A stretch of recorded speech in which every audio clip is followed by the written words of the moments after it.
Beavers Northwest work a lot with both private landowners and then public agencies or land managers of publicly owned land. So we're here at Meadowbrook Pond, which is a great example of one of those publicly owned spaces where we have, helped coexist with beavers. This is a highly modified ecosystem. There's birds chirping all around me and beautiful plants growing, but this is inherently a constructed stormwater system. And so the way this is meant to function is that Thornton Creek, which flows through North Seattle, comes through here, and this facility captures high flows of Thornton Creek. So when we get a big rain event, water will move into Meadowbrook Pond and sit here and help to attenuate flows further downstream so that people that live and work downstream are not impacted by these high flows.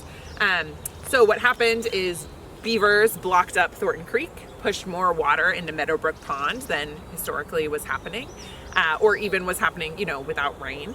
And then they also blocked that outlet structure that allows water to go back to Thornton Creek. So water was coming up in Meadowbrook Pond and bypassing Thornton Creek.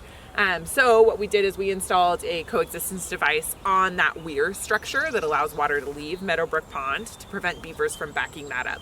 So now water can still flow through here and leave, and beavers still have a really great pond that they can live in. I think the biggest piece for coexistence and the biggest successes that we have are when we can effectively compromise with beavers and people. We want to keep awesome beaver habitat like this pond while also managing the impacts to infrastructure like that weir. And those are where we have our biggest successes. Even with private landowners, we have had a lot of situations where homes or roads are being impacted by beaver flooding. And then by installing a device, we can maintain a pond, but prevent that flooding of homes and roads. So it's really about finding that balance. I so often hear from people after beavers move into their property that, well, it never used to look like this. Like my stream has totally changed. And that often comes with kind of some negative emotions. And that's very real. We as humans really have a hard time dealing with change. But the beauty is that the change that beavers cause on a landscape have really big implications for improved habitat and biodiversity, for improved water quality, for water storage in drought and also in high water situations.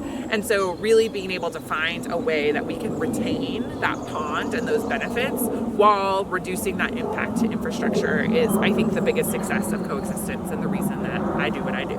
One of the big questions that I get a lot in Washington and our area is related to salmon, because we have been trained to really think about salmon in our streams, and that's beautiful and that's awesome.